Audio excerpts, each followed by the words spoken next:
And we're live. Hey, everybody. It is day 3, the editing panel for the Evergreen Writing Oasis virtual writing retreat. And I hope that you guys have been enjoying yourselves because I have. I mean, we've had, technical difficulties, but we've also had amazing conversations. We've had people who have, oh no, that's me. Ah! Technical issues. You guys should introduce yourselves. So I'm going to try my television. So when I put tech issues on the bingo card, Tamara was like, don't invite this. And I was like, it's going to happen. My name is Carrow Brown. I'm an urban fantasy author. I have a channel here on YouTube where I talk about the life of a writer, and I cover a whole bunch of topics. So that's me. Okay, I'm Chelsea, better known as CM Lockhart, and I write romance for the most part, usually novellas, and I'm also on YouTube at Written in Melanin. We do a Melanin chat on Tuesdays where we talk about bookish and writerly things, and there are also other things like book reviews and writing vlogs if you're into that, and that's kind of my whole spiel. Glad to be here. And I am Stephen Howard. I am the editing bard. My channel talks about a lot, just writing tips that make sense. Kind of taking the overly complicated writing suggestions that are out there and just trying to boil them down to things that are a little bit more simple. I am a Christian fantasy author, and I'm in the process of actually getting my first book published. Woohoo! And that's pretty much what I do. I ramble a lot and hate on really poorly written movies. If you've seen any of my cringeworthy videos. That's awesome. And my name is Tamara Woods, and I'm a cozy mystery author. This is my channel where I talk about books and writing and editing. I have a love-hate relationship with editing. So this is going to be a weird conversation. It's true. If you've been around here any length of time, you know that I hate the editing, but I love having had edited. Fair enough. First, this is one of our co-organizers, Dina. Thank you for giving us love. And of course, you never have to donate anything. I just appreciate you being here. And please be active in the chat and let us know, your questions. Give us some questions. So I'm going to start us off with some questions of my own. I think I have 5 questions here, though, if we end up going over something, then I'll just won't use that one. So, 5-ish questions. And if y'all have your own questions, kind of try to keep them till the end so that we won't be overwhelmed and we can still get to you with the quickness. And when you do leave us a question, please put question at the beginning, because then we'll see it and recognize it. So the first question, what are the key qualities that we should look for in an author or editor?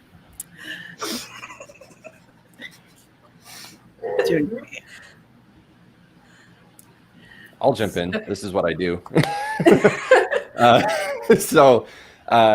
I do developmental editing, which is basically like the first stage of editing, where you're kind of going in, you're looking at the plot structure, how everything works, all that kind of stuff. So when it comes to what to look for in an editor, you're wanting somebody who understands what stage of development you're in for your book. And that really means that you need to understand what it is that you're looking for in an editor. As an author, if you've finished up your first or second draft and you're like, okay, I need to get editing, the first person you're going to look for is a developmental editor. It is not a copy editor. It is not a proofreader. It is not a line editor. You want to look for a developmental editor. And when it comes to a developmental editor, you really want to look for people who do your genre, who are familiar with your genre. Don't go to somebody who works primarily with nonfiction, because they're not going to understand a lot of the concepts in whatever genre that you're doing outside of nonfiction. Now, I've worked with, I specialize in fantasy and science fiction primarily, but I've helped people do nonfiction, self-help, grieving, fantasy, sci-fi. I think there was a hard science fiction at one point, to fan fiction. And so it is, I'm kind of across the board where I'm able to help people. But if it's outside of my area of expertise, I don't do it. You want to find somebody who works for you. So typically an editor is going to do samples. You want to ask them, ask many different ones.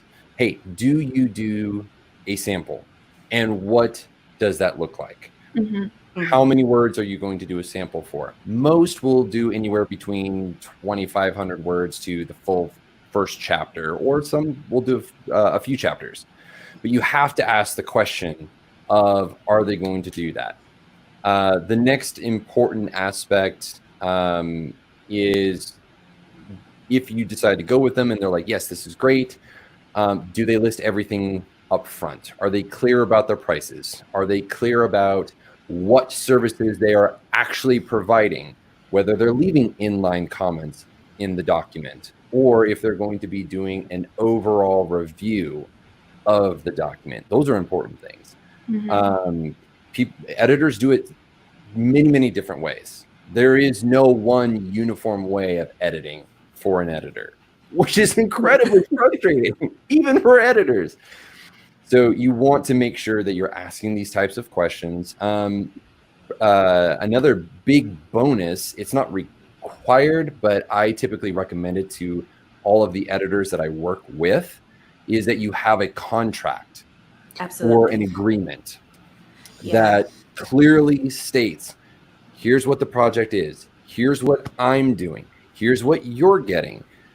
And to make it clear, like, please read the contract or the agreement.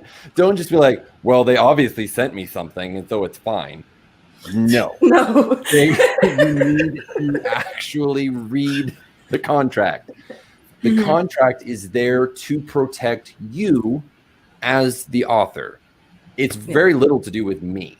It means I get paid and that you're agreeing to pay me. Everything else in my contracts talk about how everything that I'm doing is yours. Every idea, every suggestion, I have no ownership rights.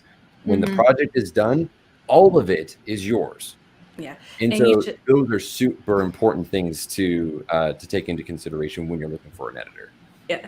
Sorry, I didn't mean to talk over you, but when you said it, when you were talking about it, I was like, also, when you're going over your contract, make sure something is in there that tells you how many times you can go back to them to like ask for questions, ask for clarification.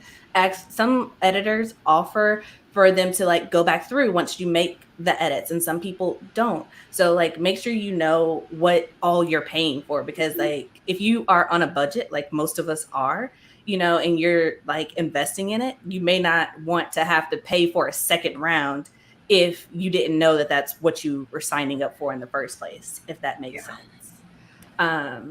I would also just kind of throw my 2 cents in the ring. I would also say talk to your editor before you hire them and make sure that they're the type of person that you can mesh with, because let's be real here, we're people and we're artists and we're sensitive. So you need to be able to work with someone who they can give you honest feedback and actual criticism without making you feel like you're being attacked, and without you feeling like, okay, well, this is completely useless to me. Because it doesn't help if an editor is just like, oh, I think this is a really great idea, or I really like this. Okay, well, I'm not paying you to like it. I'm paying you to help me make it better. So keep that in mind and ask questions. Like I'm the type of person, probably it's super annoying, but it's just who I am.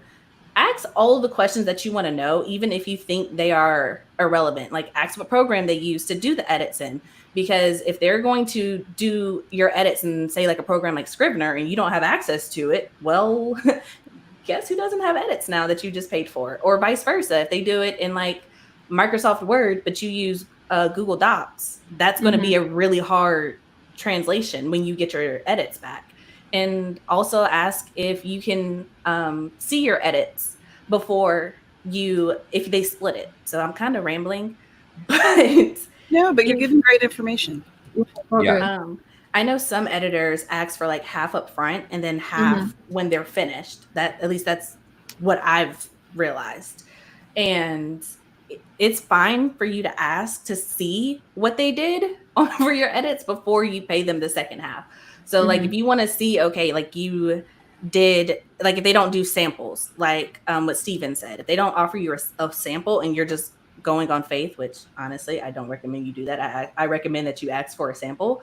But, you know, if it's someone you know, or it's someone in your circle or someone who comes highly recommended, and you're just like, okay, I'm going to go with you. Okay, you made that decision. You paid them your money. It's also fine to say, hey, can I see the first chapter, or can I see what kind of edits you make before I send you the second half of this money? So just be not assertive necessarily, but, you know, don't let people take advantage of you. I would say that. Yeah. So to piggyback off of all of that, finding an editor is like dating. Because you have to find somebody that knows your genre, that is able to communicate with you. And I want to really stress the communication thing. As somebody who's had 2 editors just up and ghost me, like just vanish out of nowhere, and I've tried to contact them and they don't respond. So good thing PayPal does, you know, I can get my money back in PayPal. But I know at one point, which is something that's good to note. Oh yeah. And also see how they ask for their money, because if they want to do a wire transfer, that's a hard negative. Oh yeah. Don't do that. No. Yeah. People did that. Yeah, and going back to the contract thing, it is really important to keep eyes on that, because with my first developmental editor, in her contract, she said, you will acknowledge my efforts in your book. So in the acknowledgement section, I had to put her there. And if I didn't put her there, right? So you do really need to carefully read that. And then like I've had very like hot and cold relationships with editors. I either really like them or I have like horror stories. My current editor is actually one that I have got from Tamara. Like I was freaking out and I was losing my mind, and I was like, Tamara, I need an editor and I need one right now. And she's like, this person, go talk to them. And I've actually read Tamara's book, so I know that whatever editor that she had was definitely going to work for me. So I reached out, and then we mesh and we share memes with each other, and we have a really good relationship right now. So when you find your editor that's really just for you, like hold on to them and then do them a favor and keep giving them work, because they get hungry and they need to pay bills, and they're going to appreciate the fact that you're sending them client traffic as well. So yeah. And if you find an editor that you like, don't be afraid to like pay them their price, because I know a lot of editors who are starting out who are trying to build their portfolio will offer you a discount because they're trying to build that portfolio. But if you are that person who goes to them reliably, like get to a point where you can pay their asking price, because like exactly what Carrow just said, they have bills to pay. It's a job, you know, even if as much as they like you, as much as they want to help you and see you be successful and you get along, it's still a job. And there's a level that has to be remembered, you know?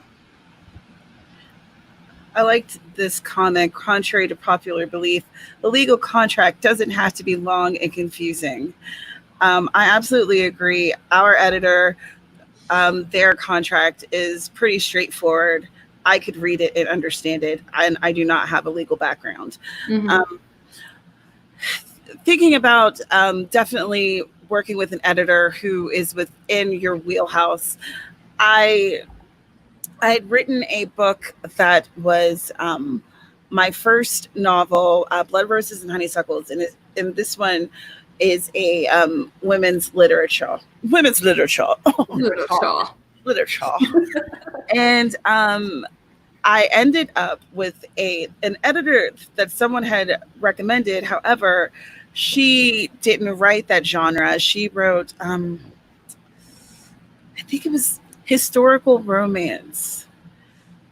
I feel like it was historical romance, and I also feel like she was in the UK. So there was some differences, because that Blood Roses and Honeysuckles takes place in the middle of West Virginia, and there was a lot of eights and pop, and it was very colloquial. And so it didn't work for her. It didn't work for me. I still paid her money because she did the work, but I learned a lesson that absolutely when you are looking for an editor, you need to find someone who works within your wheelhouse, because it'll feel like you've wasted your time and their time. Yeah. You know? And one more thing, don't be afraid to like stop at any point. So going into my personal experience with one of my nightmare editors, at one point she was reading my manuscript for, the first draft of this book, and she got to Queen Titania, and she highlighted Queen Titania's name and she said, you have to change her name because it starts with Tit. And I had paused at this suggestion. And then I immediately went to the publisher and I was like, are you ducking me right now? I don't swear on my channels. So Carrow's taken up Duck as a replacement, and I love it. It's great every single time. Yeah, and then they tried to go and talk to the editor, and the editor was kind of like, well, of course I knew who that was. And then they're like, no, we see the comment, like... And so, like, at that point, if I had not been working with a publisher, I just would have turned around and been like, you're fired, get out, give me my refund. This was ridiculous. Yeah, I would say definitely be wary of any editors who are like, you have to do this thing. As an editor, I can't tell you what to do. You're grown. This is your book. This is your creative project. I can't tell you to do squat. However, I can strongly suggest that maybe, this is not a great idea, or maybe this isn't, super realistic, or I can give my suggestions. But if I say, hey, you have to do this, unless I am your publisher, in which case for one specific person I am, and that holds a different weight. Right. And I can't just be like, no, you cannot do this. I might not recommend it, but hey, your book. If you want to take that shot, go ahead. I don't think it'll go through, but hey, if you catch on that, then that's on me. That's my mistake. Yeah, and it's a very fine balance as an editor as to what you can and cannot or should recommend to an author. For me, I'm coming at it from the perspective of like, okay, does this match the story? Does it actually make sense for the development of and the progression of the story? If not, then yeah, I'm going to suggest that you probably take it out. There will be things that like I will straight up say like just cut this, but it's usually filler words or it's usually something that's really impacting the flow. If it's anything other than that, it's like I recommend that you do this. And then I provide an example of like how it would look, because really, aside from being a developmental editor, one of the other hats that I wear is as a writing coach. And so like I've coached people through the process of writing their book, and I want to help make their writing better and help them improve as an author and find their author voice and all that kind of stuff. That's another thing that you guys should look for when you are looking for an editor. Not necessarily that they also do writing coaching stuff, but just that they're passionate about the story and that they are trying to help enhance the story, which if you see their sample, you'll get a good feel for that. Because there will be kind of a combination of, oh, I love this and I love that. Well, you could probably tweak this. It'll be kind of a combination between the two. And if you have a good feeling about it, then that's the one that, you want to go with.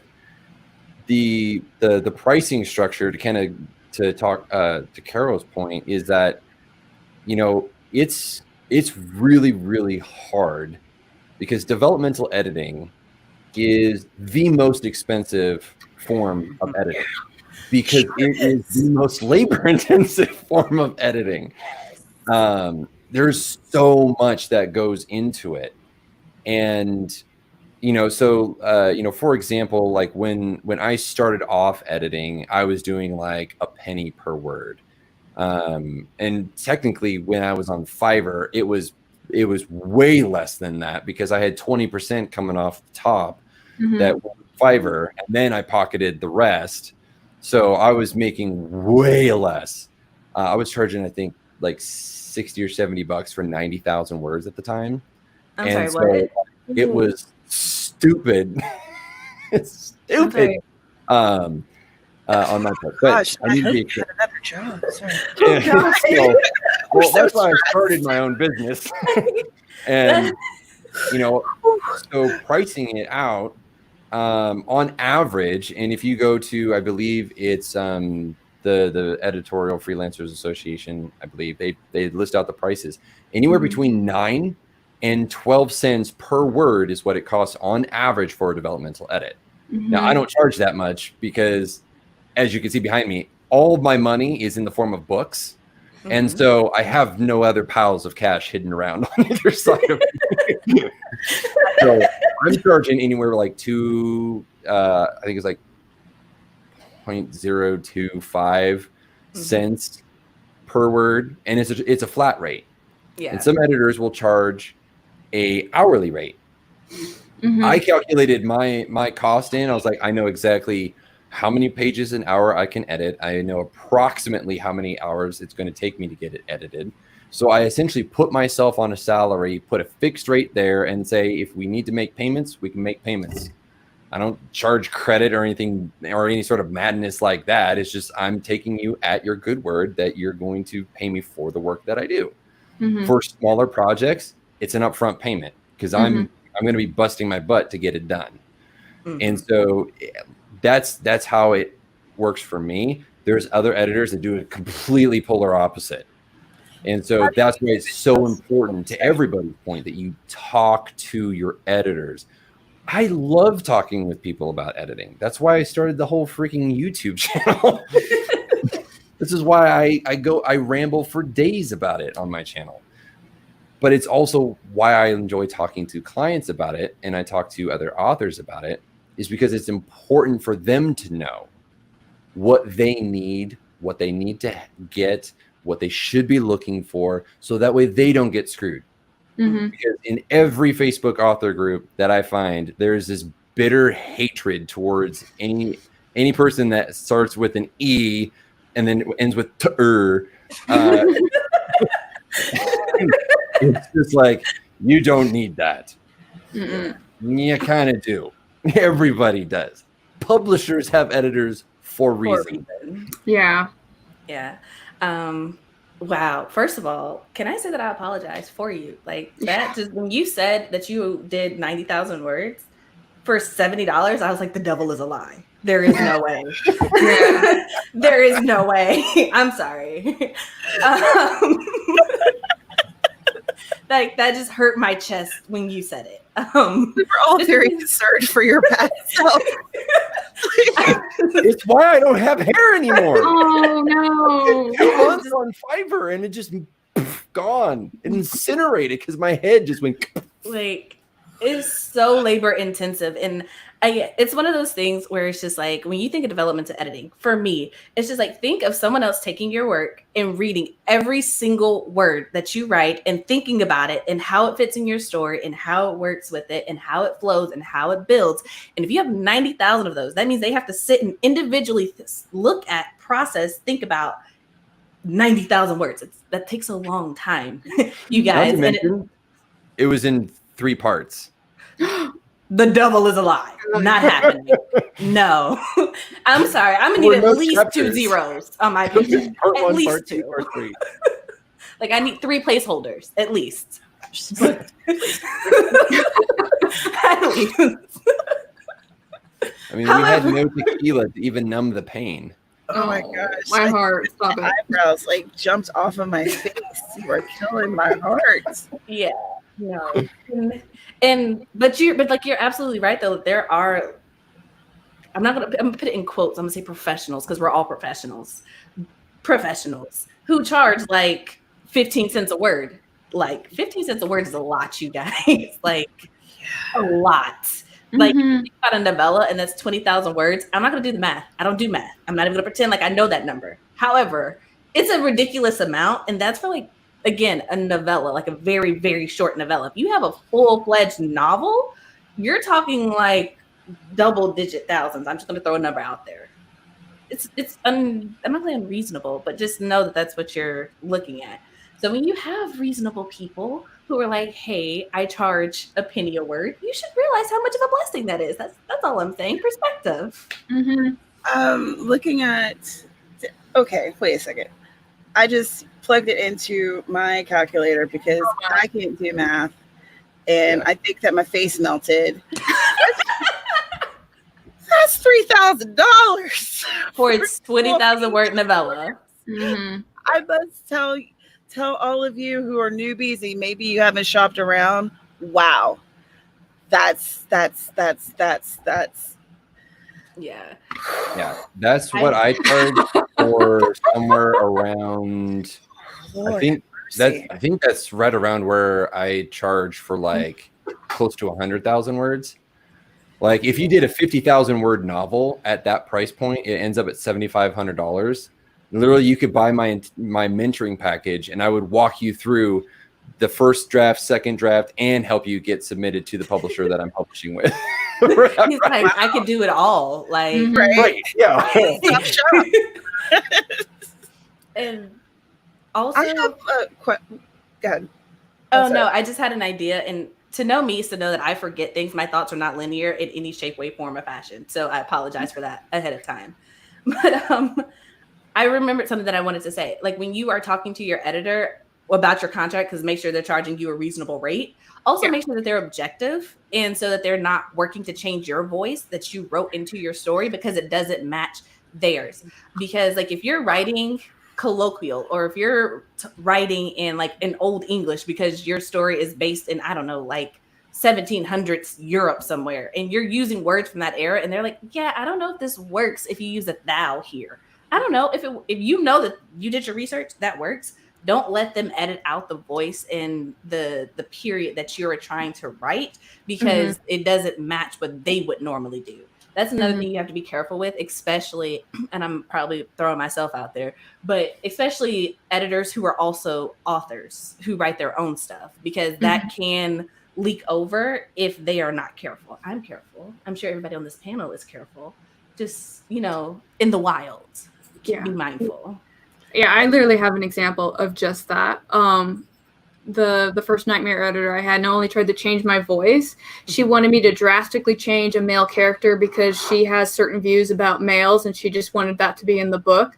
And then at one point, my book has a scene where it's in Japan. And she said, the way that you've depicted Japanese people is completely wrong. And I was like, tell me more about what I don't know about Japan after working there for 5 years. I'm right here. Talk to me. And she was like, oh, no, I'm obviously going to defer to your experience. I was like, oh, no, sis, you literally wrote a whole paragraph about how I'm a dumb quack, and I just want you to go ahead and expand on that.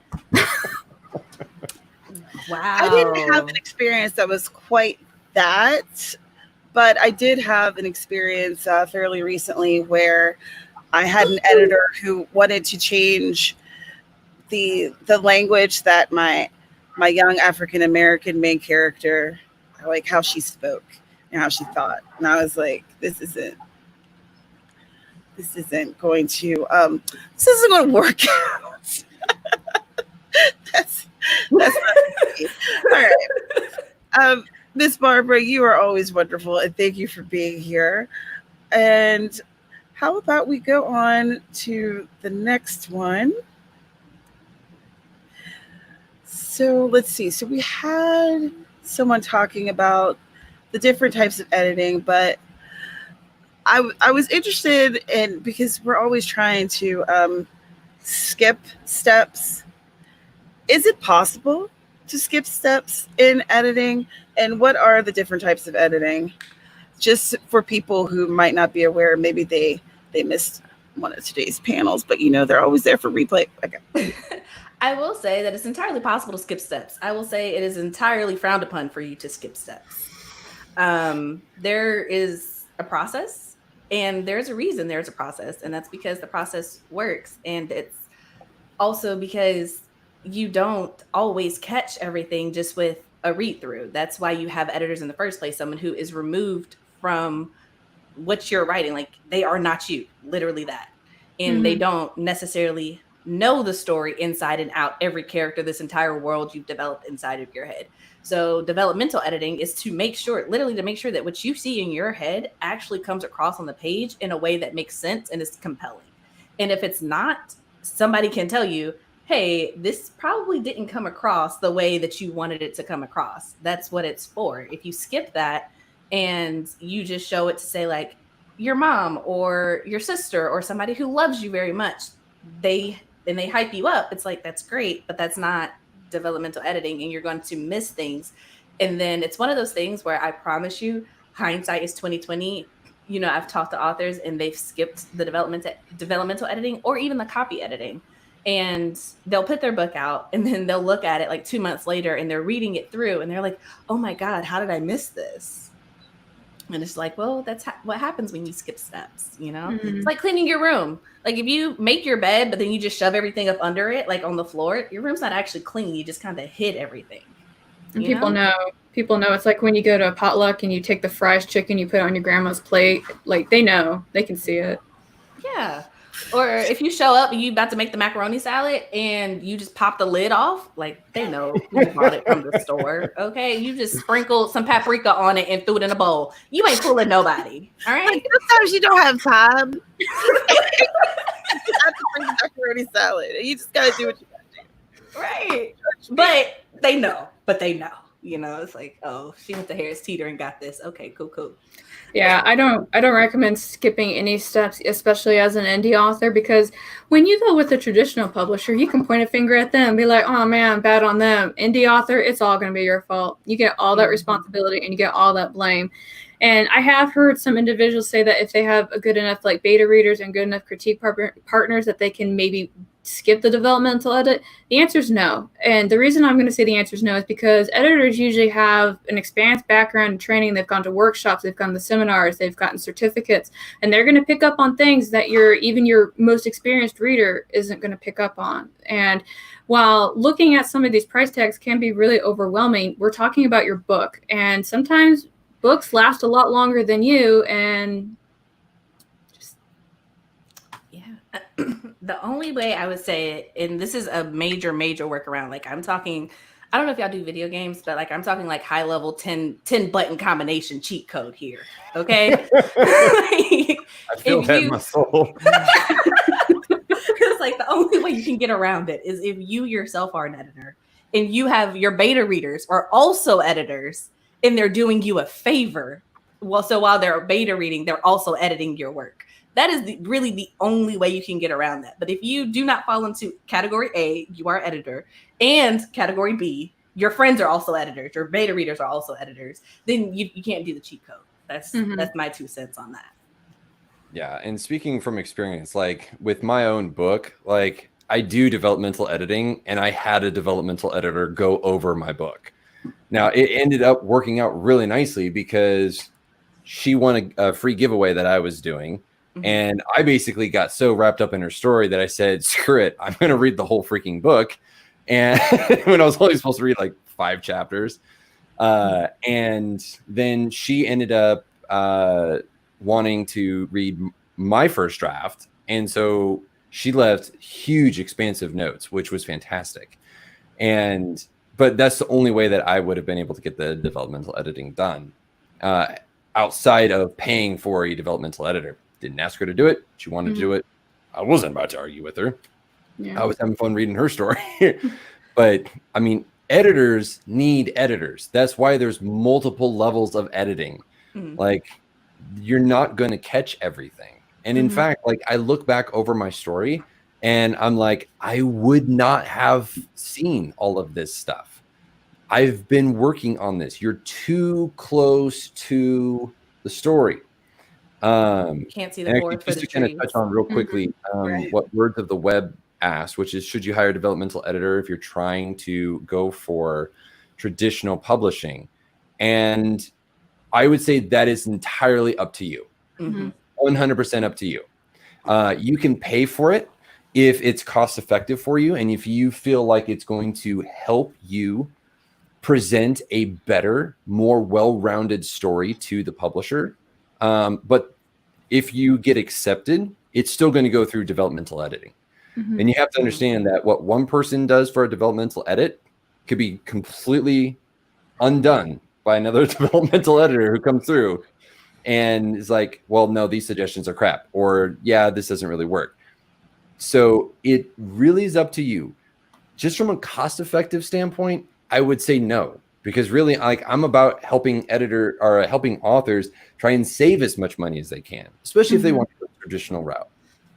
I would say that if you're going to do it, write your first draft and then take like 6 full weeks off away from your writing. Do everything that you can to forget it. Pretend you have an amnesia. Lock it away in some biometric safe that is available only if you have your second cousin's third grand uncles there to unlock. And then in 6 weeks, you have them come back, you open up the safe, and then you look at it and you do a developmental edit.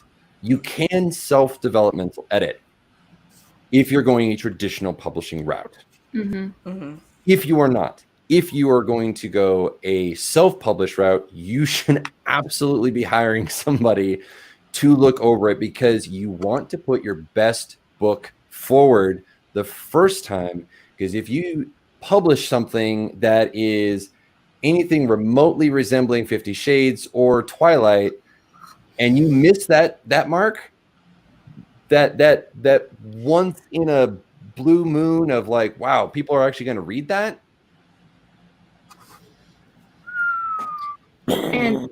And I want to give everybody a visual representation about how complicated all these things are. So I have this book about copy editing just because I like to understand the process, right?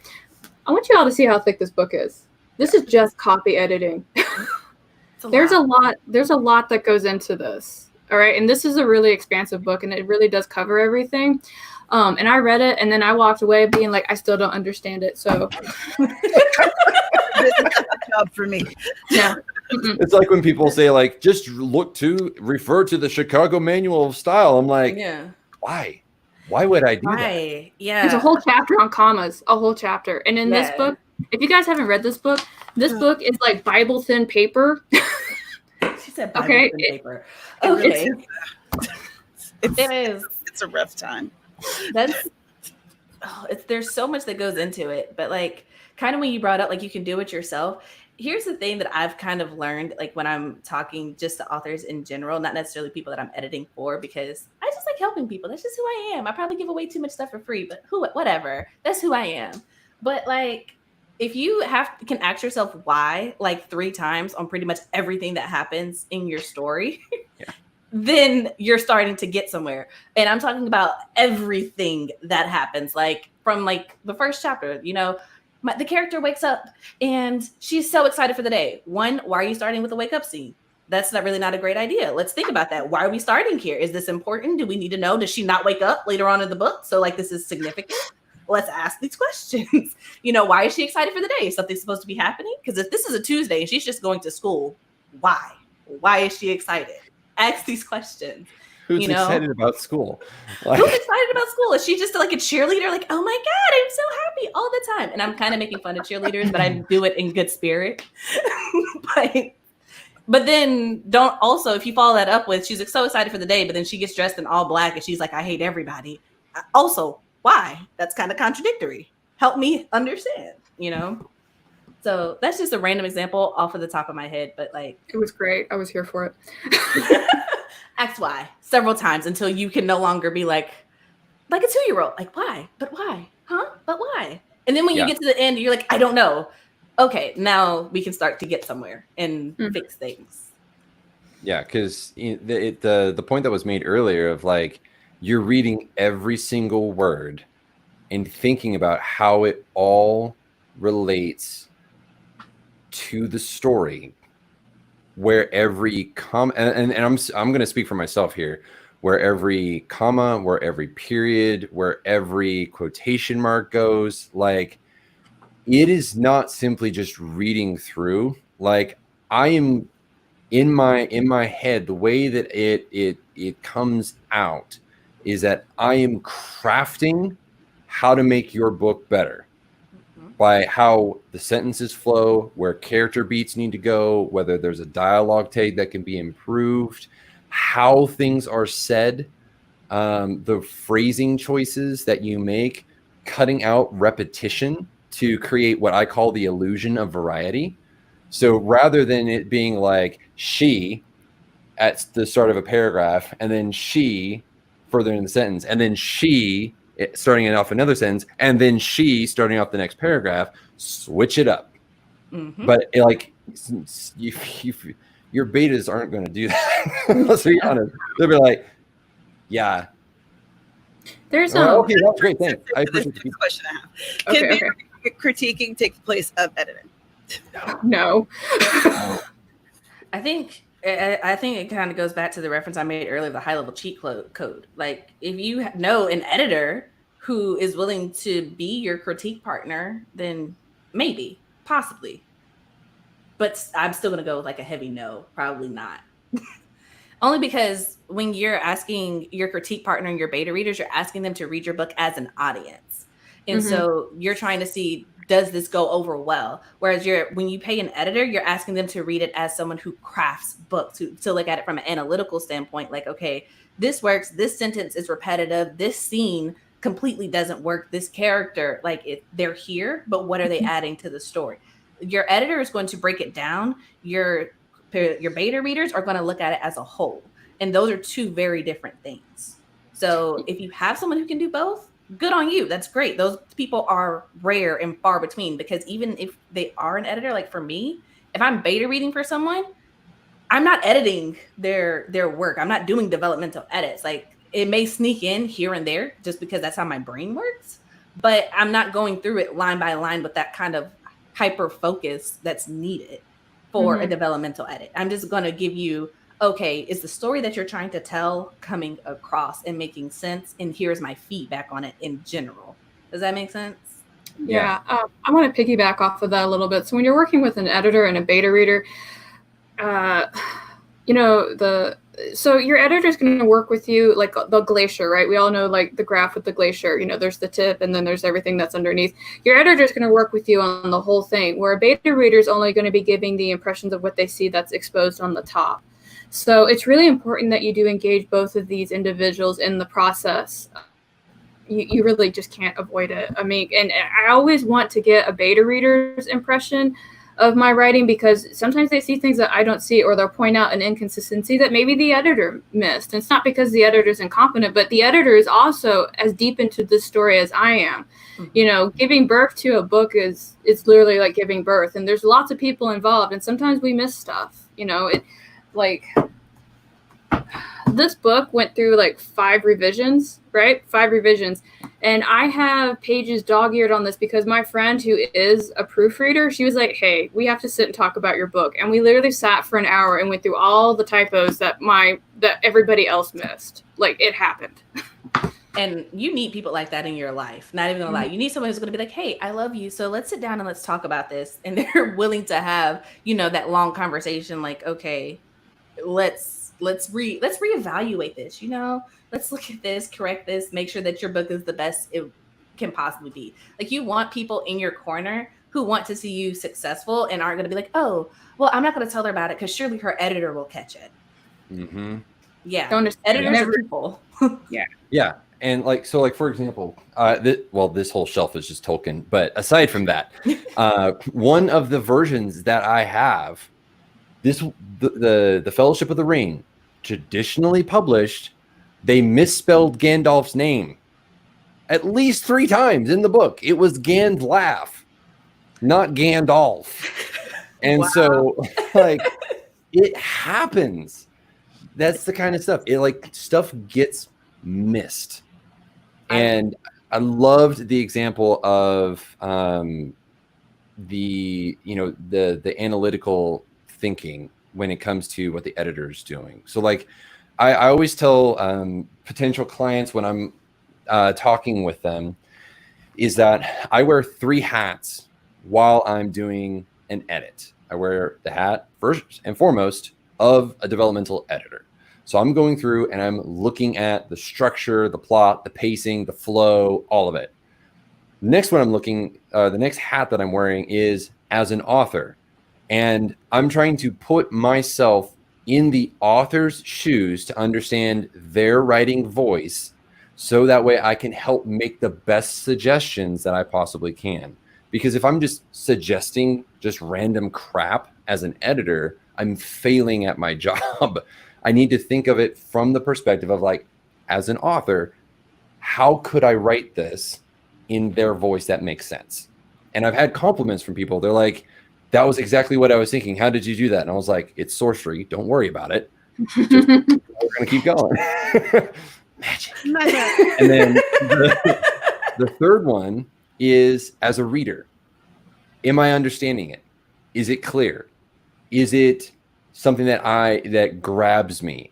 Am I feeling feels in this moment? Like, so I wear all three as I'm going through and doing an edit, so that way I can help make them create the best book that they possibly can. But yeah, it takes that really kind of digging in that most betas, unless they happen to do editing and unless they are just super analytically minded and they don't mind reading an entire book for free and then writing up an entire report, those are few and far between. Very few and far between. Like, it could happen, but it's not likely. And even, like I said, even the people who do it professionally, they're different hats. And it's easier to put on a beta reader hat and be like, okay, yeah, for sure, I'll read your story and give you feedback, than to put on an editor hat for free and be like, oh, you're asking for a lot now. Okay. Because it's like, we don't want to like half do it. I had to figure out how to say that without using bad words. We don't want to have to. Your restraint. No problem. You know, so it's like and that's the thing that I think people, if you've never had developmental edits done by a professional, there are a lot of benefits that come with it that you don't get from if you've only ever used critique partners and beta readers. Like Steven said, you get an entire report. Like, think, okay, you're a professor and you just gave a college student an assignment and they're trying to get an A. That's the type of report that you're about to get. They're going to break it down. They're going to have their highlights. They're going to have their notes. They're going to have suggestions off to the side. Like, okay, this didn't work, but maybe this will. And they're going to ask questions. And they are the type of people who are going to like email you probably at like late at night, because that's the only time we have time. And they're going to be like, so I was doing your edits and I have a question. Like, can you help you real quick? Thanks. You know? So it's a thing, and it's 100% worth it. 100% worth it. But I get rainbow, so for me have really helped me to learn how to improve my writing, because part of in my opinion, part of becoming a stronger writer is one, doing it. You know, you're not going to become a better author if you're not actually doing the writing. Also reading, because then you get to learn and see how other people do it well.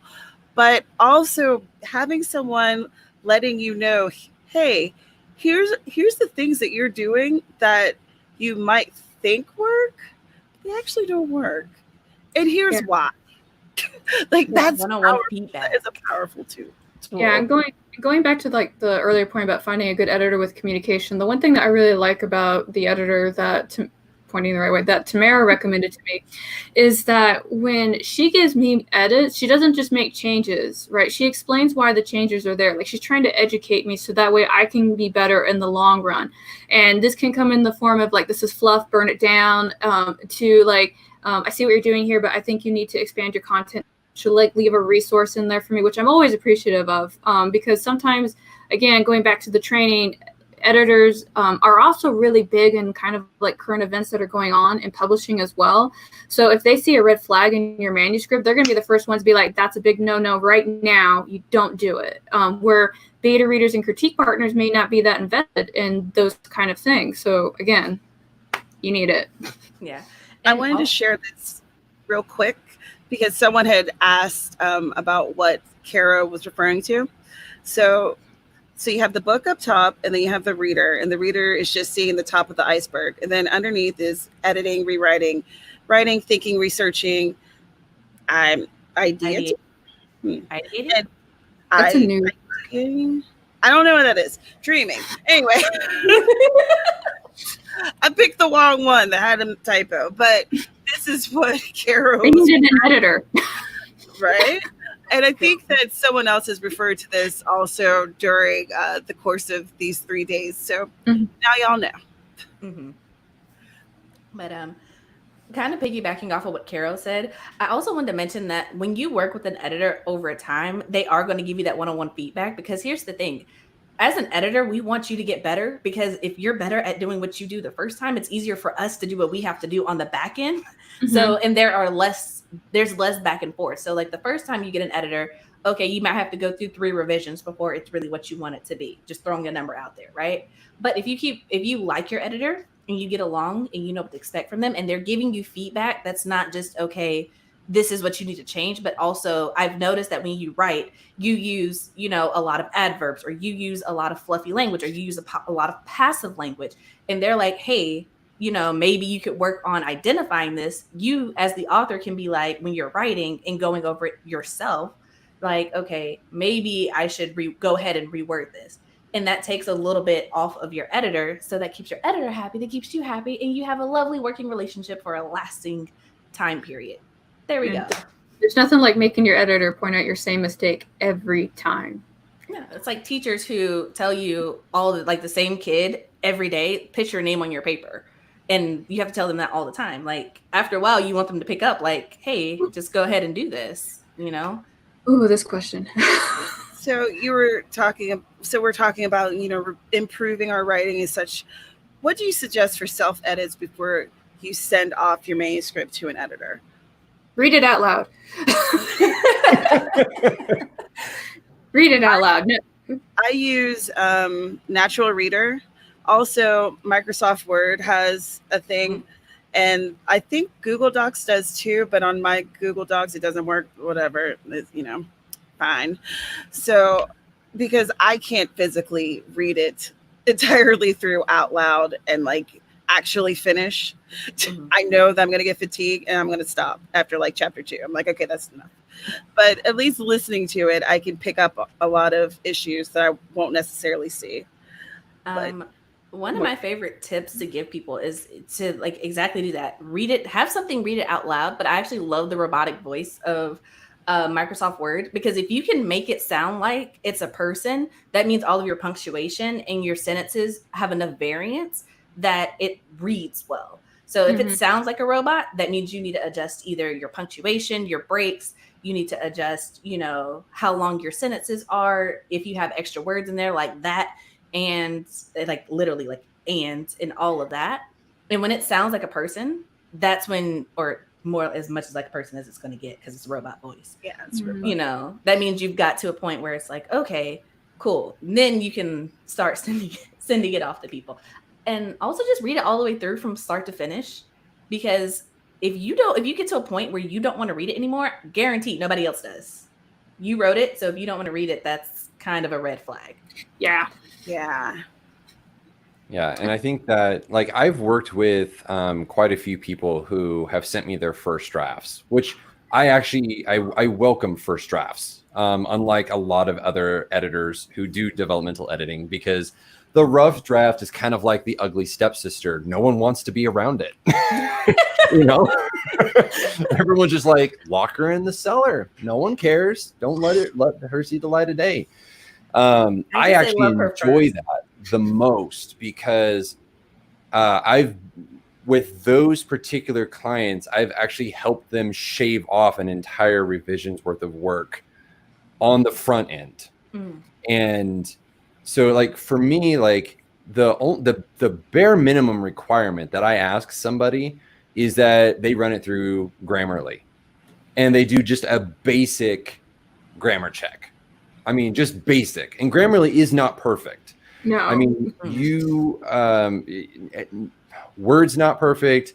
Per Writing Aid, with all of its fantastical things and its magical abilities, it still is not perfect. But for Grammarly, and I've actually done videos on Grammarly and the differences between them and all that kind of stuff. And the reason I recommend Grammarly for first drafts specifically is A, it saves you money because it's free, which is always good. We love free. 2, you can tailor the goals to match what it is that you are doing. And so if you're trying to get a particular chapter to sound and feel a particular way, you can kind of set goals towards that. But that is something that I usually will work through with somebody over the course of like one of the mentorships. but it's a very easy way to catch the punctuation, catch a lot of the just the common grammar mistakes that we all make in our day-to-day. I still use Grammarly. I wrote the entire first draft of my novel in Grammarly. And then if you want to take it up a notch, if you're just like, okay, I've done that, but I really just want to present it as best as I possibly can to an editor, get the 2-week free trial of Pro Writing Aid, and then set it up to do what you need it to do. I have a video on that. It's a freaking hour tutorial that it talks about nothing but how to use the reports and how to set it up for authors, and then take that 2 weeks, bust through, get it as good as you possibly can. Because here's what that does for me. It means that I'm not having to focus in on the minutia detail of that's misspelled, that misspelled. Is that my job as a developmental editor? No. Do I do it as a courtesy to every one of my clients? Abso-freaking-lutely. I know enough about copy editing to be extremely dangerous. So I can comment on that. I will highlight stuff. You will open up your document, and if it's in Word, it will be a rainbow of different colors, and I'll give you exactly what each color means and why it's being used, and you're gonna go, oh my word, he went ham with the Sharpie, and you were absolutely correct. If I have more color variety, such as in Google Docs, it will be a bouquet, a veritable bouquet of different highlights and shades of color, because that is what I try and do to call attention to things. Even if you don't have to change it, it makes you aware of inconsistencies or things like that. But absolutely, if you want to do self-editing to the point where it's like, okay, I want to just make it tolerable, where I feel good about sending it to somebody, use those two in conjunction with each other, because that will help you feel better. It will help your editor be more productive. And it actually allows us to dig in deeper than we would be able to had we kind of been trying to filter through all of the fluff and the that's in there. Yeah. Oh, go ahead. Okay, so I just kind of want to explain my self-editing process, since we are kind of talking about that a little bit. One of the things, like we said, read it out loud, right? But when you're reading out loud, don't edit it. Don't change anything quite yet. What I would really encourage you to do is let the voice read it to you and have a page with notes and start taking notes. And you really have to pay attention to certain things, like listen for your crutch words, right? Everybody's got crutch words. We all have like a certain grammar problem. Like, for example, I treat commas like they're a pepper sprinkle, and I sprinkle them everywhere. I love my commas. I don't know why, but so that's a thing that I know that I have that I need to fix, but I need to make notes on that. And I also have to pay attention to weather and what my clothes or what my characters are wearing, because in like some scenes, my character will have, a blue Ravenclaw shirt, right? But then like in a couple pages later, it's now a Punisher shirt. Like, what happened? Like, there was no wardrobe change, right? But if you are trying to edit while you're trying to read it, because you're trying to get it done as fast as you can, you're going to end up making more problems later on. And then because you're in the fits of trying to make changes, you're going to leave typos. You're going to leave more inconsistencies, and then your editor's going to get it, and they're going to be like, why are you doing this to me? But the other nice thing about when you do have this outline is that in some cases there are editors who say, hey, can I have your outline with this manuscript to help me stay on track with this? So you're going to be doing them a favor as well. And I'll let Chelsea speak to that. When you said that, like, my soul just kind of lit up, because I'm literally that editor where I will ask you, like, okay, like, you don't have to have one, because some people are pantsers. They don't have an outline. But if you do, like, I'm one of those, like, can you send me your outline? Can you, like, and I'm also that person, just because I am who I am. If I, like, again, this goes back to having that conversation. You know who I am. I know who you are. I know what you're looking for, et cetera, et cetera. If I have some resource that I have found, I may ask you, be like, hey, let's do this exercise real quick, so that when I'm doing these developmental edits, like, again, your character, if let's just take it a little to a higher extreme, like, she's got on a blue Ravenclaw shirt, but then all of a sudden she's in a dress and heels. Whoa, that's like personality shift right there. So like, let's figure out who your character is, and then we can make comments and go from there. But like having that stuff for your editor, even if they don't ask for it, if you have it, it's really nice to send it to them so that they know. Because it's like, if I know where your story is trying to go, that helps me when I'm going through it to be like, okay, this is actually leading up the way that you want it to lead up, versus reading like, I like to say like reading in the wild. Like, I don't know where this is going. It's like walking through a tunnel and you know there's a light at the end, but you have no idea what's on the other end of the tunnel, you know? Yeah. But you're also trying to find leaks and cracks in the tunnel as you're walking through it. Yeah. Sometimes it's easier to have the whole thing lit up and you're like, okay, I see where we're going now. Yeah. If that makes sense. And then to add to that, let's say that you give them the outline, right? And I do scene outlines, so that way they know what the scene is there, they'll know who's there, and they know what the purpose of the scene is, because I'm just that OCD with that. But let's say like I hire Chelsea, right? I hire Chelsea and she gets my outline and she's looking at it. She's like, hey, I read this scene where you said that these two characters are supposed to meet, there's supposed to be chemistry, but when I read it, I walked away with the impression that they just want to stab each other, right? She's gonna know what my intention is and then what happened on page, and then we'll probably have to have like a dialogue after that. So yeah, your editor knowing your intention, I feel like is super important, because like you want your attention to come across the page. And sometimes it's easy to say like, okay, this is what I got and this is how I would recommend, fixing X, Y, and Z. But it's a completely other thing to be like, okay, this was good and there's nothing wrong with it grammarly or structure wise, but I know that you wanted these two characters to be in love, and that's not what I'm picking up. This feels a little bit forced by the end when they get together, even though like everything was technically there the way it needed to be. You see what I'm saying? So if you're going for like a lovers to enemies, I always say it backwards, lovers to enemies. Yeah, we want to fall in love and then hate each other. Enemies to lovers. That's not twist. No, that's 2020 in a nutshell. That's 2020. There you go. True. This is gonna be my best year, guys. Yeah, that's what we all said. Yeah. I'm ready for some comment questions. I've been seeing them pop in. There's been a couple. It's like, I can speak to that, but we're not there yet. Let me stop rambling. I'm gonna say this. If it's enemies to lovers and I know that, then I can make sure that your enemies actually turn to lovers versus being like friend zoned. And you're like, oh, then they kiss. And you're like, okay, cool. Well, and one more note to that effect is that, don't be afraid to ask your editor to have a call with you. Like, heaven forbid that we talk to each other anymore. But like when I had it was a fairly, I think it was like 142,000 word sci-fi novel that I worked on last year. I wanted to make sure that I understood, because that's a big book, to try and make sure that I'm keeping everything coherent. Smaller books, so much easier. I can get the gist of it, but there was a lot of characters, there was a lot of things moving. And I wanted to make sure that I understood what her purpose was. And so I was like, let's get a call. Let's 30 minutes to an hour, depending on, how in-depth we need to get. And help me understand what your purpose is. Give me 30 minutes with an author, and I can tell you the why, their audience, and kind of the roadmap that they can go to.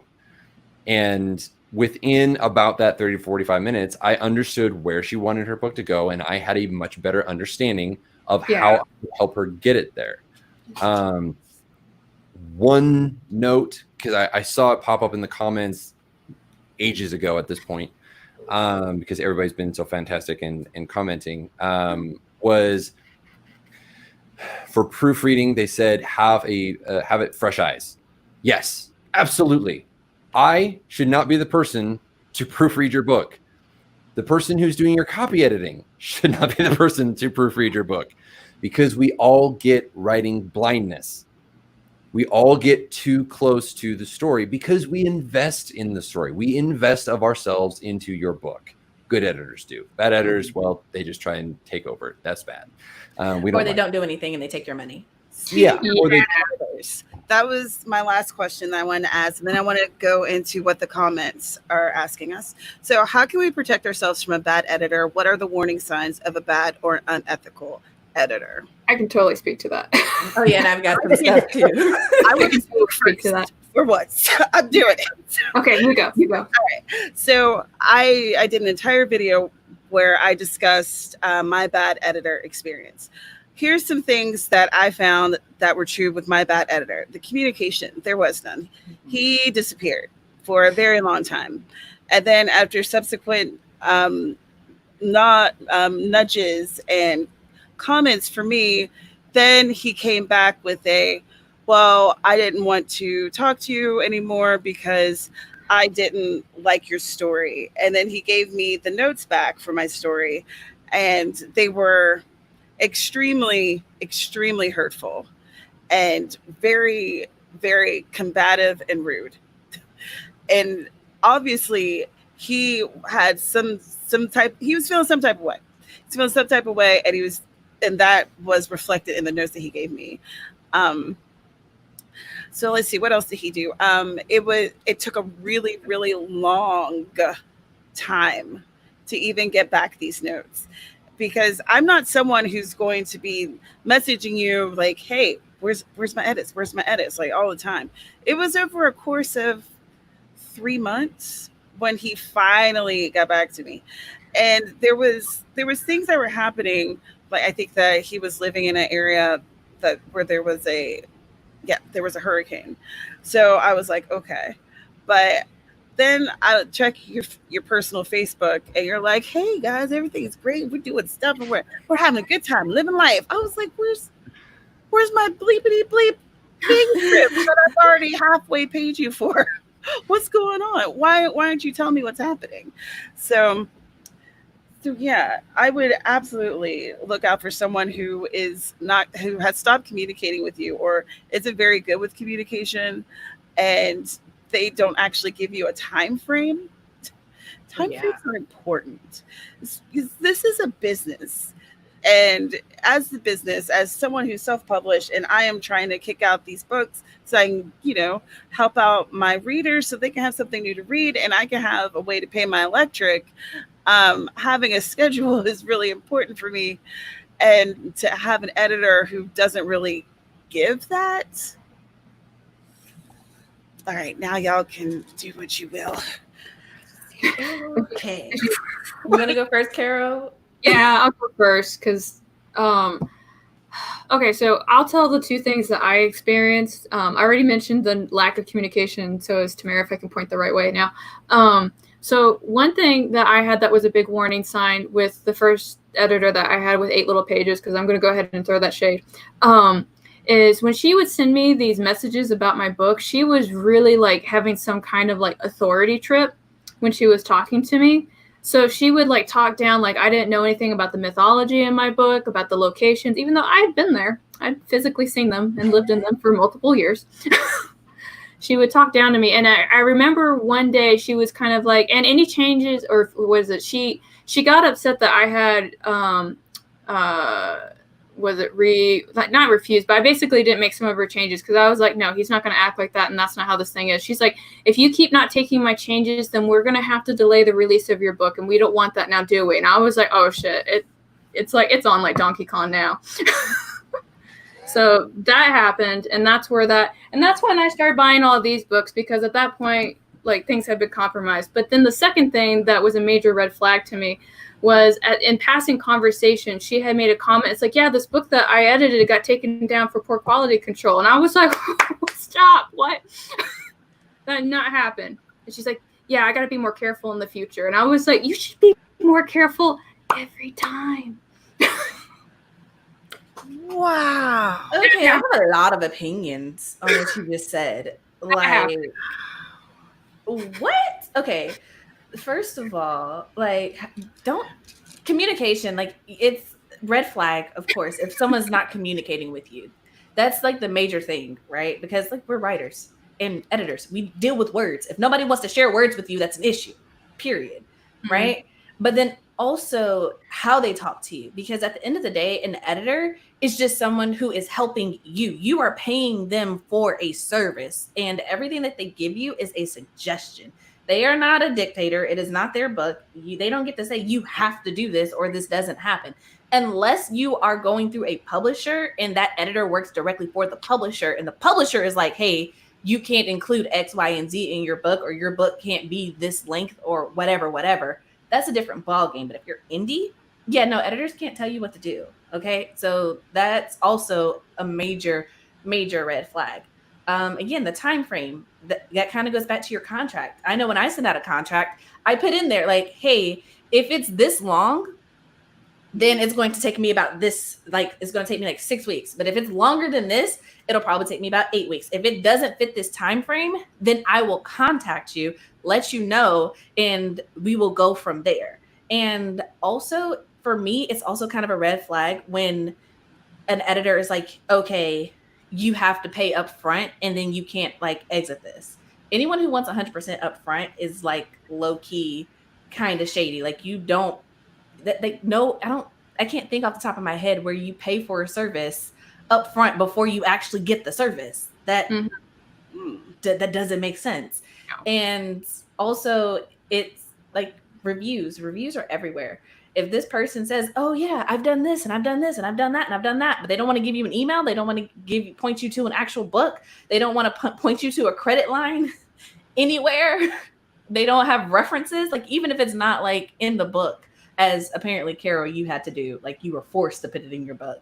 Even if it's not there, if they can't say, hey, you know, I've worked with these people, you can reach out to them to see about, you know, my editing skills. That's also a huge red flag. It's just, yeah, nice people do nice things. I don't know. That's just. I always tell myself I always had to go through all the horrible editors to have the good ones that I have now. So. Yeah, and read your contract, because if the contract doesn't make sense to you, if it's extra and superfluous and it's like 50 pages and none of it makes sense to you, yeah, don't sign that. Like ask questions, and if they can't explain to you what's in their contract, then you probably shouldn't work with that person, because they just probably ripped it off of somebody and they have no idea what they're asking you to sign. Yeah, So. I would agree. And I was talking with Roseanne about it in the comments of, you know, like when should you break ties with an editor? And I was like, well, that depends on the type of contract that you've signed, which is why it's so important to make sure that you've read the contract. Now, in mine, my contract in total, and it's mostly because I just made the font bigger so that way I could see it. But the reason I have, it's a total, I believe, of like 8 pages, and there's no legalese in it, because I was like, if I don't understand it, like I'm not going to sign my own contract if I don't understand it. I'm bad enough when I have to agree to the terms and conditions of everything else, but I look through it, I'm like, yeah, foreign language, don't understand it. It's probably selling my soul, but whatever, it's fine. So you want to make sure that everything is listed out. So if an editor doesn't have some sort of contract or agreement, it doesn't mean that they're a bad editor or that they're out to take your money. Many newer editors do not have one, mainly because they can't afford to get a legal contract written up, specifically designed for them. I was very fortunate. I had an editor, a fellow editor who does developmental editing, share her contract with me. And then I went through and customized it. I removed a lot of the other language and I added in a whole bunch of other stuff that pertained to what I do. You know, for example, you need to ask for samples, because that sample is going to give you the best snapshot of how they're going to treat you over the course of that. Because if they're immediately diving in with rude or snide comments about things, you don't want to work with them. You do not want to get anywhere near them. You want to make sure that they're coming across as, hey, this is what we're doing. I would suggest doing this. This could help improve that. They're giving you reasons for why they're making the suggestions that they're making. It's not cut this, change that. That is not good editing. A beta reader could tell you that much. An editor is going to tell you how to make it better. Like, cut this because it's extra. The context implies what you are telling us here. So doing things like that. If you get into the contract, you've signed the agreement and you're like, yep, okay, this is working. And then later on down the road, something happens and they come up against something and it's like, I don't feel like this is going well. You're not necessarily going to get a refund for all the work that the editor has already done. Because guess what? They performed their job, whether you liked it or not. Mm-hmm. However, if you paid them in advance, whatever has not been finished, you are entitled to be refunded. The termination clause you want to look for because that's where that kind of stuff is going to be listed. You need that there. Always have how long you need to let them know, what mode of media it needs to be in, whether it's a written letter that's mailed to their freaking address, a phone call, text message, email, whatever. You need to understand what is my option to opt out of this and what am I entitled to if I opt out? What will be refunded back to me? Super important stuff. I also want to add to that on that termination clause. Also look for reasons why the editor can choose to stop working with you. That's also important because sometimes it's not the editor, but if they feel like they cannot work with you, they also have the right to terminate. And I know from my contract, I do 50% upfront, but it's also an at-will like contract. So if at any point, for whatever reason, you can just decide, you know what, Chelsea, I don't like your haircut. I don't want to work with you no more. Okay, cool, fine. Understand that this 50% that you paid me is non-refundable and we can part our separate ways, but that's like, you need to understand what that is. And it can also go the opposite way. Like hi, I can't get in contact with you. I've been messaging you for 2 weeks and I can't get in contact with you. Therefore, I'm terminating this contract. Your 50% is still non-refundable. Sorry, that's how it goes. So it's more of a, I don't want to say like a over the internet handshake, like we're in this together, but I also don't believe in trapping people into a contract that they don't want to be in, because if you don't want to work with me or I don't want to work with you, we're not going to get anywhere productive. Point blank, period. If you want to go find a new editor, awesome. I hope you're successful. I hope it goes the way that you want it to go. But, understand that, when money is involved, it becomes a different thing. Right.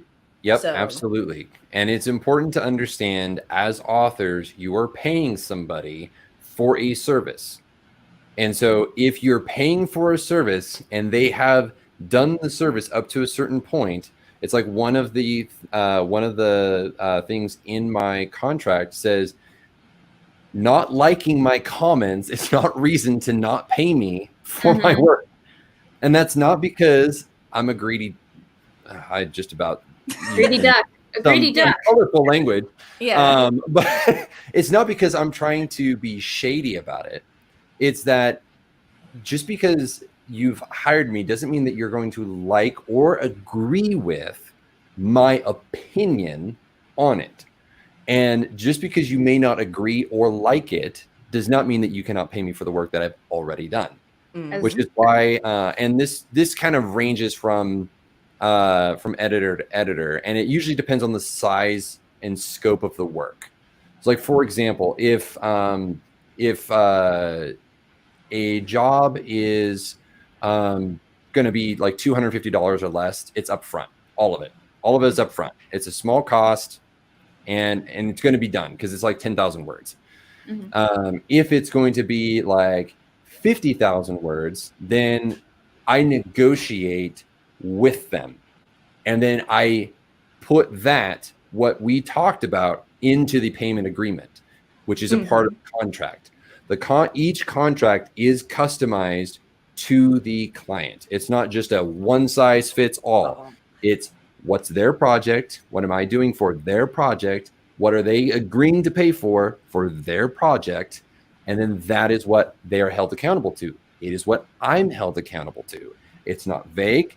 It's not just kind of out there in the wording. It's, this is what I'm doing for you as my client.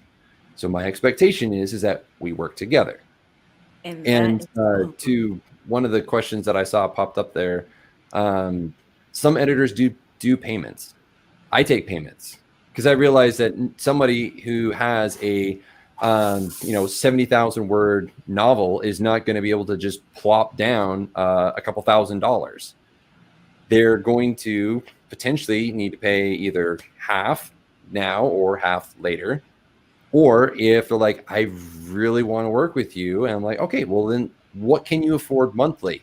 That means it bumps out the amount of time that I'm going to be editing, because I'm going to space out my edits based on what you're able to pay. So instead of, and that goes down to what you had said earlier, Chelsea, about timelines. If an editor is like, yeah, I'll get it done, and then that's where it stops. It's like, no. Homie. So done when? I work with, depending on the size of the work, it's going to take anywhere on average from 4 to 6 weeks, which is a accurate and very proper timeline for a developmental edit because it is so intensive.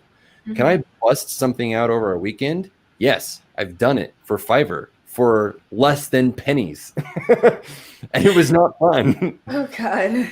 So it's possible to do, but have a realistic timeline. If you're like, you know what, I don't have a timeline, I just really need a developmental edit. Great.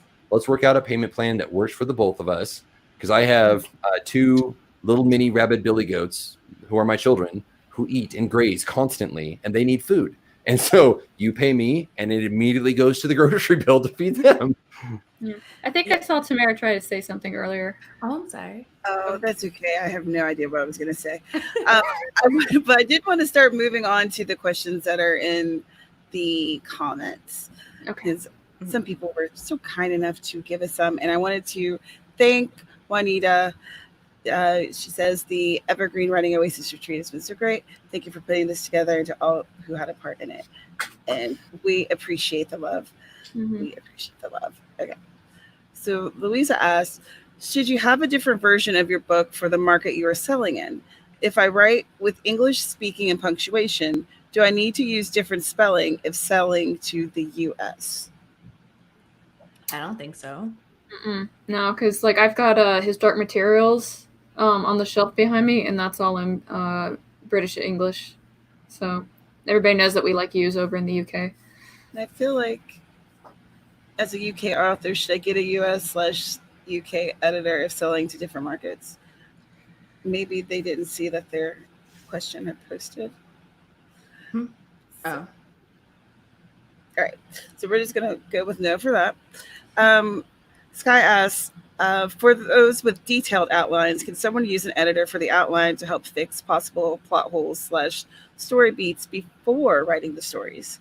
Not as an editor replacement, of course. That's an interesting question. It is.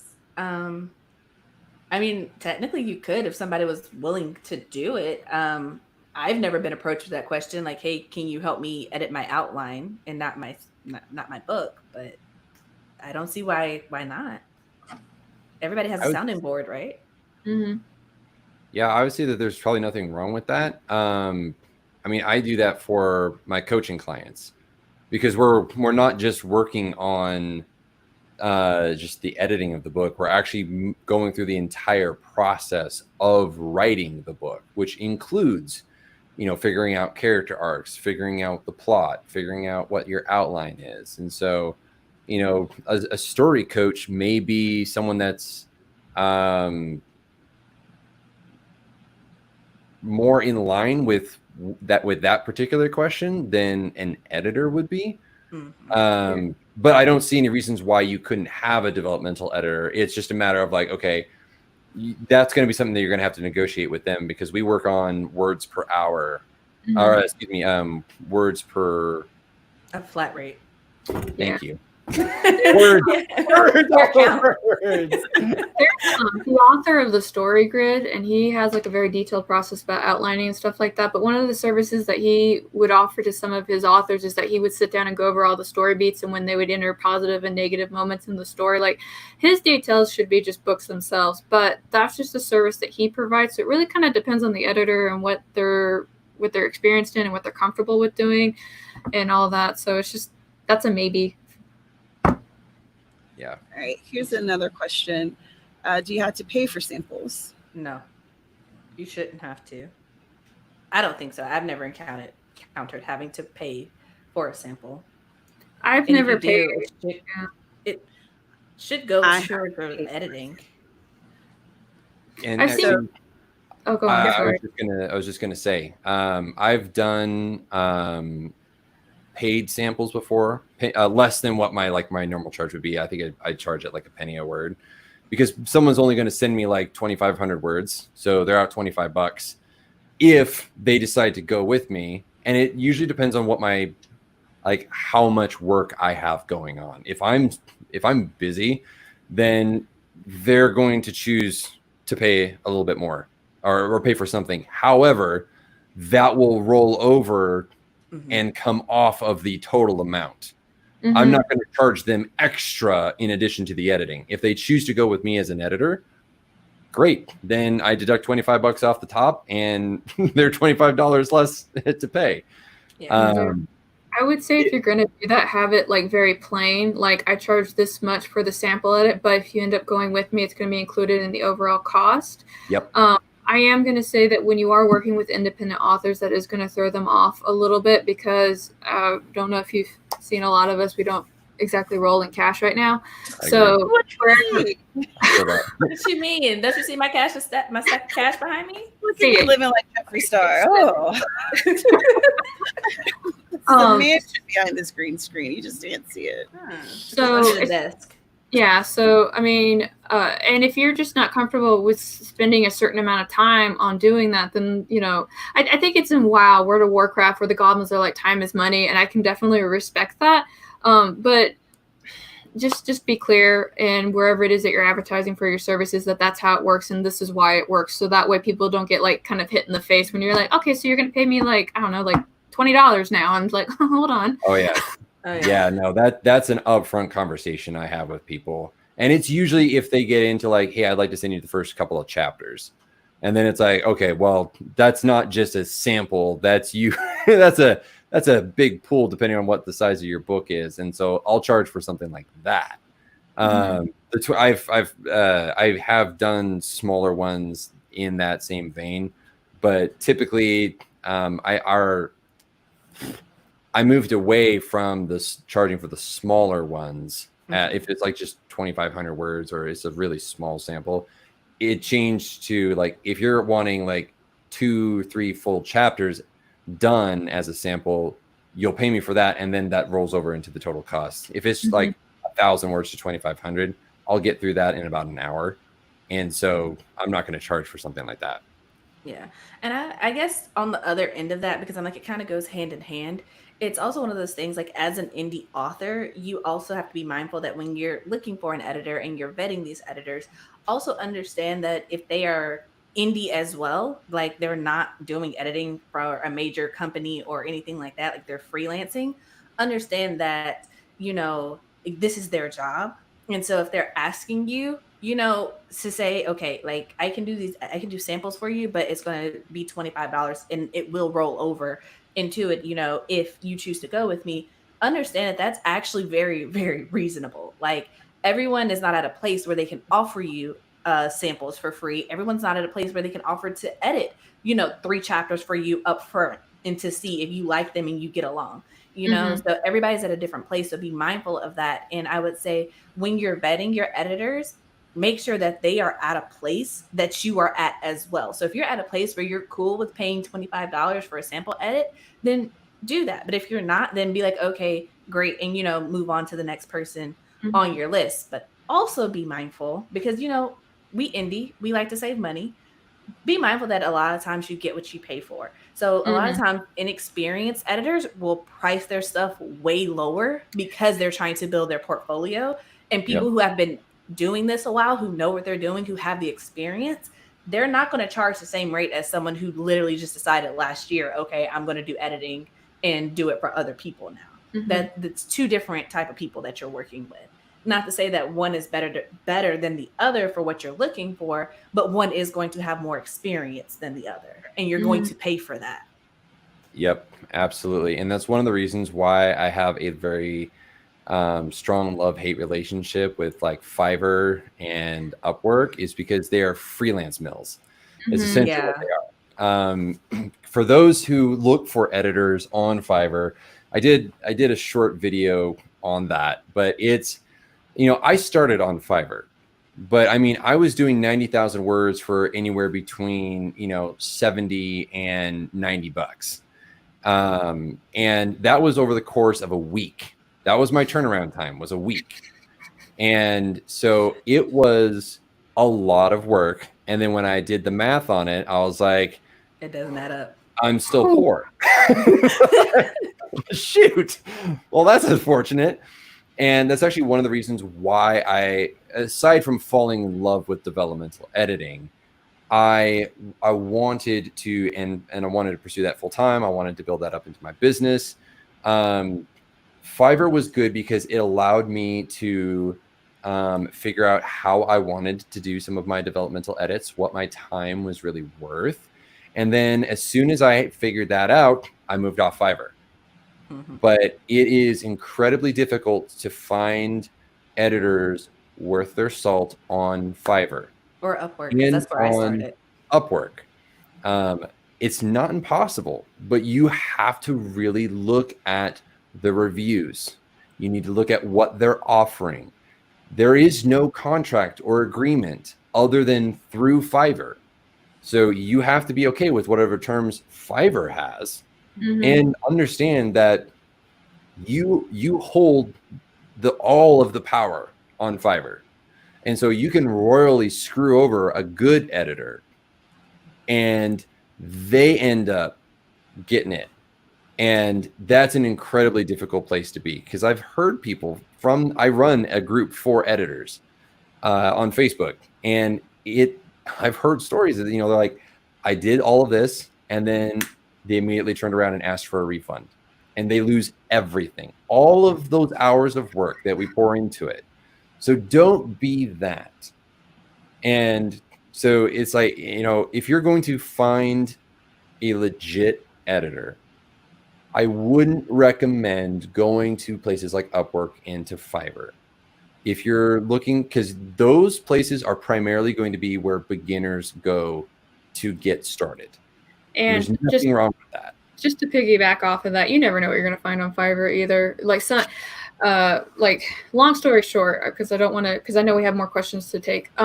Like I tried to hire a cover artist and they had a portfolio. And at one point I was looking at the portfolio. I was like, man, I've seen that image before. Like, you know, I was like, I've seen it. Like, I feel it in my bones. I've seen this somewhere. I go do some digging. It's somebody who's done artwork for D&D, and they basically took that from them. So I just reported that person, like, hey, they're plagiarizing somebody else's artwork, and moved on, right? So it's a very weird site. But anyway, didn't want to get too deep into that. I saw, like, so many questions that happened while we were talking. So if you are ever unsure about a few editors, should you ask for some samples from multiple and choose which editor suits you best? Yep, Yeah. 100%.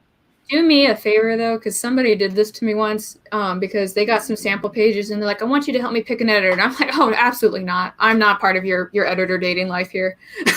Yeah. Your editor dating life. And just talk. Yeah. Ask for samples. And if they have a problem with that, then probably not the editor for you. No. Also keep that in mind. And just to follow up on that one real quick, like, if you don't pick them, let them know. Yeah, let them know. Be courteous. Don't ghost them. Like, it hurts our feelings. We feel sad inside. Just if you ask for a sample, we're like, oh, okay, cool. We found someone, and then they disappear into the ether. And we're like, oh, okay, cool. Guess they didn't like us. Fantastic.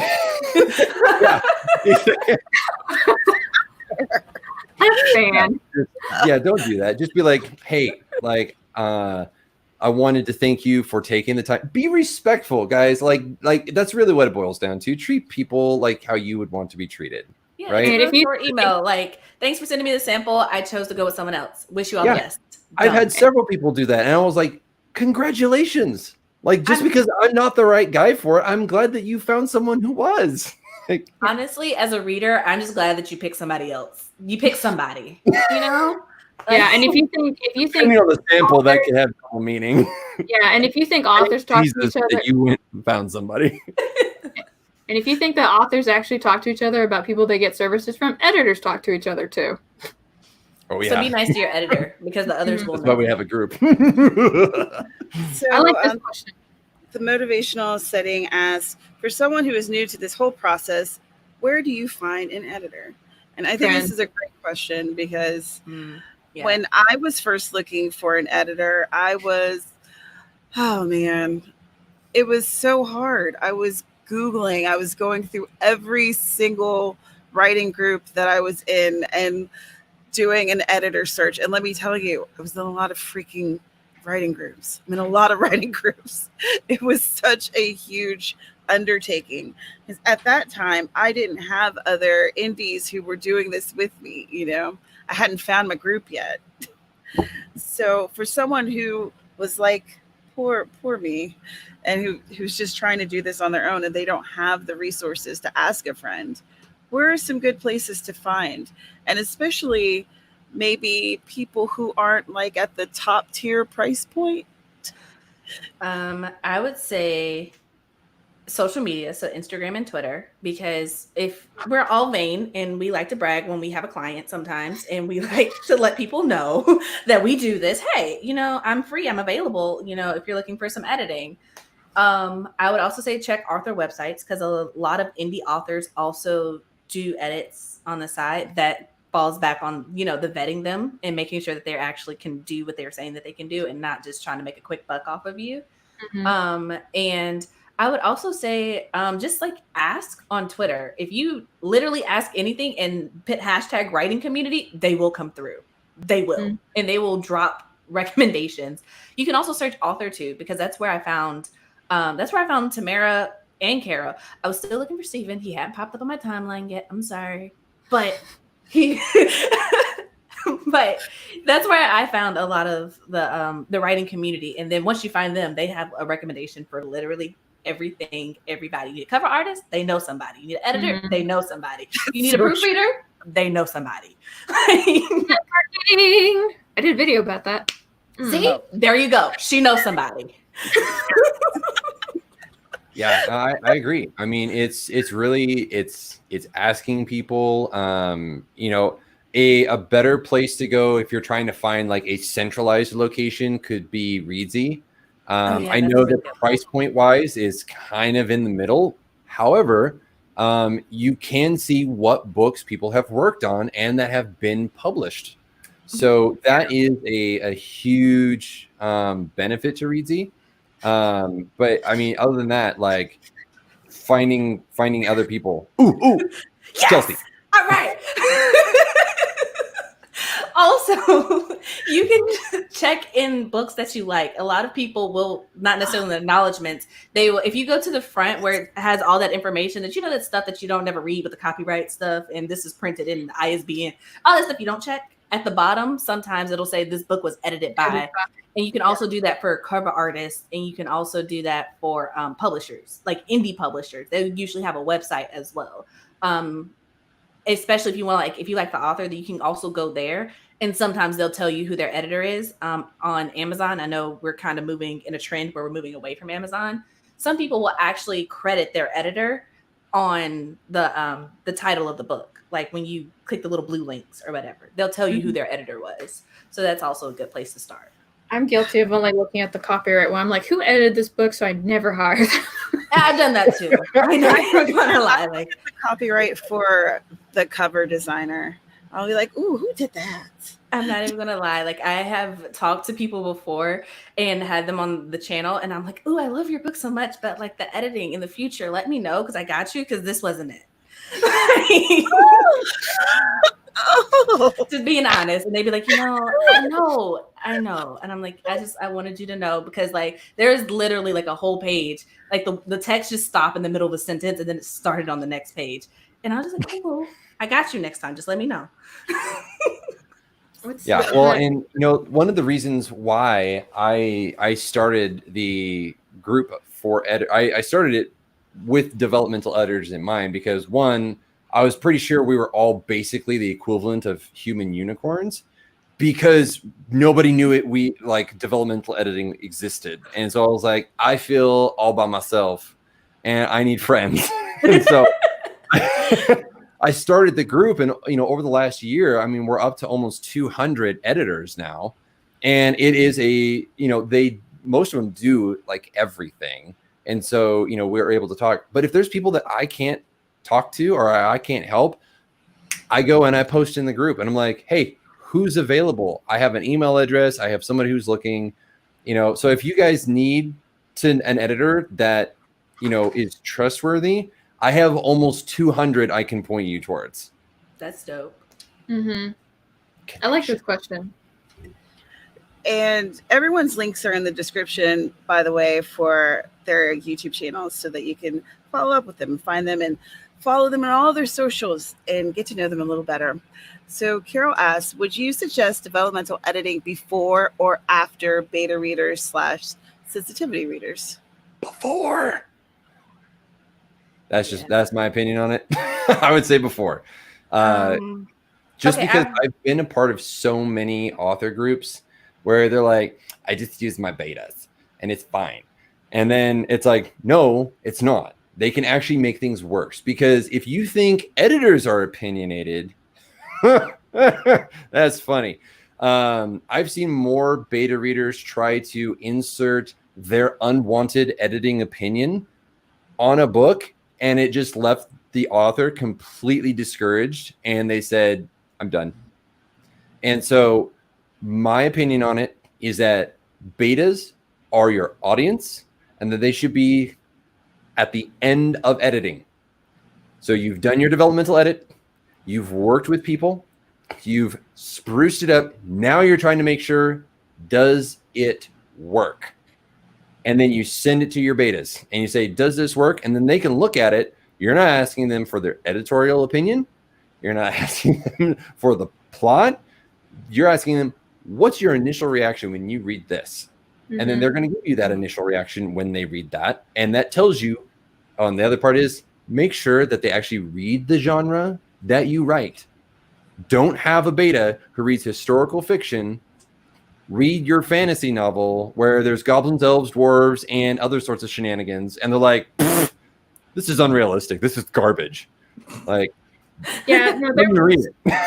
There's like a reading group that I'm part of, and it's more like a critique group. And so we had this one passionate person who usually reads romance, and they came, and I love romance and I love reading it. And somebody brought a space sci-fi, and the first thing they said is that you use the word hatch too often in this. And I was kind of like, we're in space, we're in a ship, hatches are a thing. Like, well, you should only use it so many times. Like, sis, it's like me saying opening and closing a door at this point. Like, yeah. So. I agree with everything that Steven just said. I feel like you, Carol, like, which way is it? Okay. I agree with everything that he just said, but I will throw in this. Your sensitivity reader, low key, should probably be involved throughout your process. So like when you have questions, you should have somebody to go to while you're writing your book and not just after it's all nice and shiny and polished. Yeah. So for sure before, but also like during as well, you know. Interesting. So Jennifer had asked, should you look for a specific type of editor if your manuscript has a lot of diverse characters? I thought that was an interesting question. I ask the question up front. Usually when I work with an editor, I'm like, hey, I've got these groups in here. What do you know about them? And can you help me? And if they're like, no, I don't have any experience with that, it's like, okay, sorry to waste your time. I got to find somebody else. Just make sure that you ask questions. Make sure that they know what they're talking about, because like me, I know what I've experienced, but if you're trying to write a book and it's based in, like with Carrow's book, they're based in Japan with Japanese people. I don't know nothing about that except from anime. So if you're not working with tropes like that, like they're not going to school with a uniform and eating toast while they're running, I don't know nothing about that. Don't ask me. You're gonna have to find someone else. They're so big. I don't understand. I don't know, but they're walking to school. Who walks to school? Nobody walks to school in America, okay? We all take a bus or a car, all right? I take the subway. Yeah, no. Or a bike if you're in Portland and you want to be super hipster. See, there are different rules. It's a different culture. They walk to school. And I only know that because of anime. And apparently, as Carol said, that's wrong. I'm not the person for you. No. So what they do is they get on the subway and then they take it for an hour and then they walk from the subway to the school. It's like, is that like, it's ridiculous. But anyway, I don't. Yeah. Over my head. I don't. That was hilarious. Oh my goodness. Bonnie, thank you so much. Thank you so much. I super appreciate it. And she said this conference has been wonderful and free. Thank you. Free 50. What? I love free 50. Free and under, as I like to say. That's my price range. Free and under. That. I like free and under. Yeah, that was one of our purposes of doing it like this, so that because the beverage bug pretty much took out all conferences. And we wanted to give our people the opportunity to have a conference where they could actually learn stuff and be involved with each other. And you can see in these comments, people are asking questions and we're not getting to all of them, but folks are talking to each other. They're doing things, they're moving, they're making connections. And we wanted to do that. And we also wanted you to meet some folks that maybe you haven't met before. And they're wonderful. And I'm just enjoying myself, and I'm going to toot our horn. Toot, toot. Think about it. Like, this is the first time Chelsea and I have been on a screen together. And the first thing we did is like, did you watch this anime? Like, did you hear about this? And we were just gabbing. Yeah, we were having a good time. And then I was like, sorry, y'all, we got to start. Sorry. No more fun for you. I was like, we have to talk. Gotta go. All right, let's see. Do we have more questions? Have I missed anything? There's been a few that have popped what up. do you do if you can't afford all these people? So I guess the developmental, the copy, the proofread, everyone's like, I got a suggestion. Well, I'm going to give a suggestion. There are a few different websites that I know that I've found where you can do a swap or an exchange. Mm-hmm. So if you have something that you could do, let's say that you can create some type of artwork or what have you, what you could do, that you can barter and do an exchange of services. So what other suggestions do y'all have? Oh, okay. I guess I'll go since no one jumped in. I would definitely suggest talking to whoever you're looking to work with, because like I said, most of these people are people. And if you say, okay, this is my budget, this is what I'm looking to spend, a lot of people will work with you to like do something within your budget, within reason. Now, if you're looking at an editor and they say, hi, my flat rate is 15 cents a word, and you're looking to spend half a penny per word, that's not the editor you need to talk to. You need to find a different editor. But if you're looking at an editor and they're like, okay, my going rate is, a penny per word, and you're like, okay, but I had this book and, you're about to charge me like $500. I was really hoping to spend closer to like $400. They might work with you to like make something happen. So talk to them. And then also a lot of people will overlap. So like your developmental editor might also do copy and line editing. You just have to ask them and they might be able to bundle it for you. So that's you don't have to pay for two separate things. And then that also goes back to what we said earlier about asking for revisions, because I know for copy and line editing, usually you'll get one set of like, you'll pay for it up front and then you'll do the edits and then they'll look at it again. Right. But for developmental edits, that don't happen.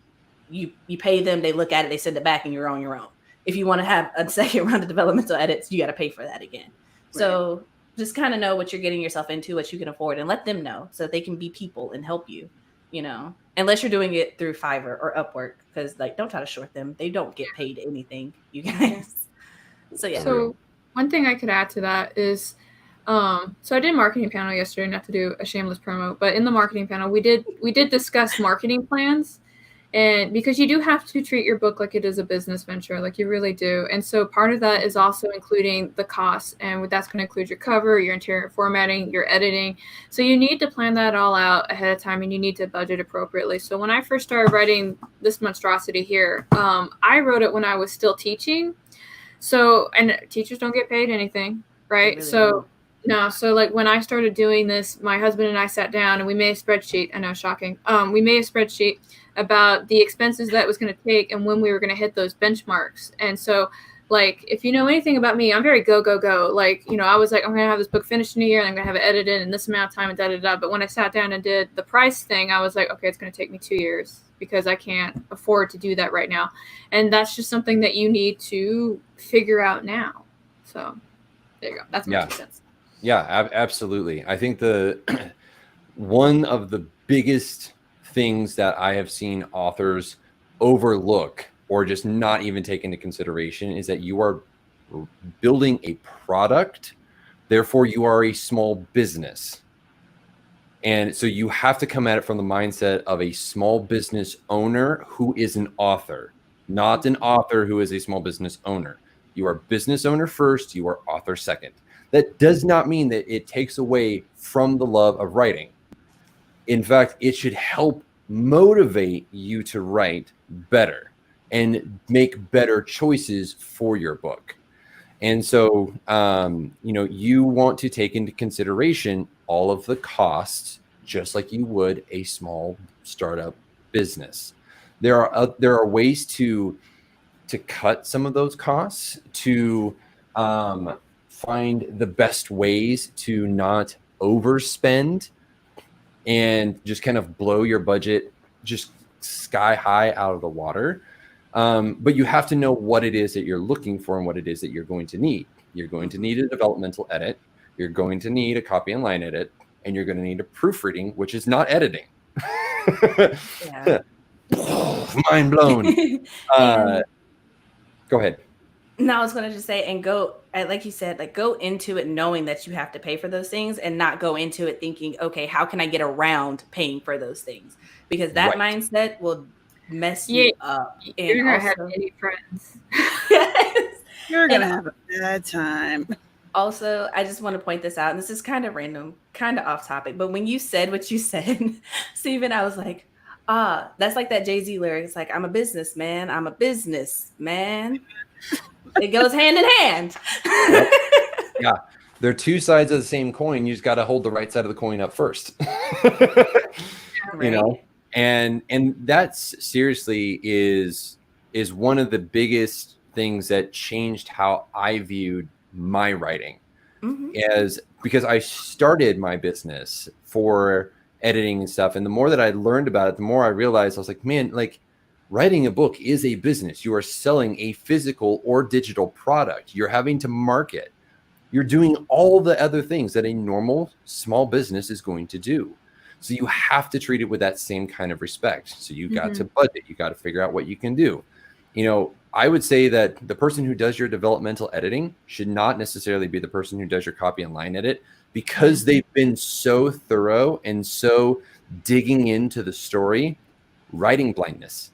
I did this is when I did complimentary read through secondary passes. I had somebody who they came, I did it, they got back to me months later, and I went through it again, and they were like, hey, would you reconsider doing rereading over these? I think it was like only like 8 chapters that you had suggested that I completely rewrite. And I was like, no. And I was like, it's not because I don't like the story. It's not because I don't want to read it. It's actually the complete opposite. I'm so invested in this story now after going back through it that I'm not going to see it from a clear point of view. And so you need to find somebody else who's going to be able to give you that clarity. And I hated doing that because absolutely I wanted to work on her book, but I knew better. I knew that I wasn't going to perform at the level that I wanted to in order to give her the best feedback that I possibly could. And so those are the types of things that you have to take into consideration. Copy line editing, even copy proofreading, like I would say that you could probably do those and it be okay, but I wouldn't have the developmental be a part of a bundle package. That I would have its own separate thing because they're digging into it so much. But yeah, you know, for everything and understanding that some of your costs will be taken out if you're going a traditional publishing route.